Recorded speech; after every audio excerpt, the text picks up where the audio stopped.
ನಮ್ಮ ನೆಚ್ಚಿನ ಶಾಸಕರು ಯಲಹಂಕ ವಿಧಾನಸಭಾ ಕ್ಷೇತ್ರದ ಜನಪ್ರಿಯ ನಾಯಕರಾದ SR ವಿಶ್ವನಾಥ್ರವರು. ಅವರು ನಮಗೆ ಸಿಕ್ಕಿರೋದು ನಮ್ಮ ಪುಣ್ಯ. ಅವ್ರನ್ನ ಅಂಥ ಲೀಡ್ರನ್ನ ಕಳ್ಕೊಂಡ್ರೆ ಅವ್ರಿಗೇನು ಲಾಸ್ ಆಗೋಲ್ಲ, ನಮಗೆ ಲಾಸ್ ಅದು. ಅಂಥ ಲೀಡ್ರ್ ಸಿಕ್ಕಿರೋದು ನಮ್ಮ ಪುಣ್ಯ. ಯಲಹಂಕ ವಿಧಾನಸಭಾ ಕ್ಷೇತ್ರದ ಶಾಸಕರು ನಮಗೆ ಯುವ ಮೋರ್ಚಾದಲ್ಲಿ ಪ್ರಧಾನ ಕಾರ್ಯದರ್ಶಿ ಹುದ್ದೆ ಕೊಟ್ಟು ನಮಗೆ ಹೆಂಗೆ ತುಂಬ ಹೆಲ್ಪ್ ಮಾಡ್ತಿದ್ದಾರೆ. ಸಣ್ಣ ಪುಟ್ಟ ವಿಷಯ ಆಗಲಿ, ದೊಡ್ಡ ವಿಷಯ ಆಗಲಿ, ಏನೇ ಸಣ್ಣ ಪುಟ್ಟ ಆಗಲಿ, ಏನೇ ವಿಷಯ ಆಗಲಿ, ಯಾವುದಕ್ಕೂ ಇಲ್ಲ ಅನ್ನಲ್ಲ. ಸಣ್ಣ ಪುಟ್ಟ ಆದರೂ ಮನೆ ಹತ್ರ ಹೋದ್ರೆ ನಮಗೆ ಇಲ್ಲಿಂದ ಸುಮಾರು ಒಂದು 45 ಮಿನಿಟ್ಸ್ 1 ಅವರ್ ಜರ್ನಿ ಆಗುತ್ತೆ ನಾವು ಹೋಗಿ ಒಂದು ಕೆಲಸ ಕೇಳಬೇಕಾದ್ರೆ.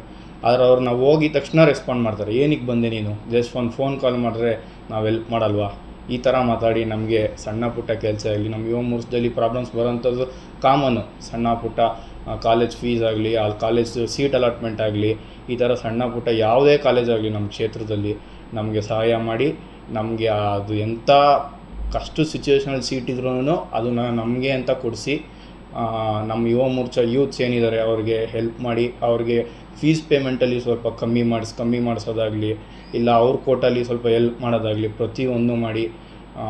ಅಂಗವಿಕಲರಿಗೆ ಬರ್ತಡೇ ಅಂತ ಬಂದರೆ ಯೂತ್ಸ್ಗೆಲ್ಲ 3 ವೀಲು 4 ವೀಲು ಬೈಕ್ಸ್ ಕೊಡೋದಾಗಲಿ, ಈ ಥರ ಎಲ್ಲ ಹೆಲ್ಪ್ ಮಾಡಿಕೊಂಡು ತುಂಬ ಜನ ಸೇವಕ ಆಗಿ ಹೊರಹೊಮ್ಮಿದ್ದಾರೆ.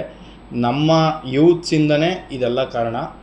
ಯೂತ್ಸ್ ನಾವು ಒಟ್ಟಾಗಿ ನಿಂತ್ಕೊಂಡು ನಮ್ಮ ಈ ಥರ ಶಾಸಕರನ್ನ ನಮ್ಮ ಬೆಂಬಲದಿಂದ ಮುಂದಿನ ಸಲ ನಾವು ಮಿನಿಸ್ಟ್ರಾಗಿ ನೋಡಬೇಕೆಂದು ನಾವೆಲ್ಲ ಕೆಲಸ ಮಾಡಿ, ಅವ್ರನ್ನ ನಮ್ಮ ಕೈಯಲ್ಲಿ ಆಗಿದ್ದು ಸಹಾಯ ಮಾಡಿ, ನಾವು ಅವ್ರನ್ನ ಮಿನಿಸ್ಟ್ರಾಗಿ ಮಾಡಿ ನೆಕ್ಸ್ಟ್ ಟರ್ಮಲ್ಲಿ BJP ಗೌರ್ಮೆಂಟ್ ಬಂದು ನಮ್ಮ ನೆಚ್ಚಿನ ಶಾಸಕರಾದ SR ವಿಶ್ವನಾಥ್ರವರನ್ನು ನಾವು ಸಚಿವರಾಗಿ ನೋಡಲೇಬೇಕೆಂದು ನಮ್ಮ ಆಸೆ. ಅದಕ್ಕೆ ಏನೇನು ಕೆಲಸ ಬೇಕೋ ನಾವು ಖಂಡಿತವಾಗ್ಲೂ ಮಾಡೇ ಮಾಡ್ತೀವಿ.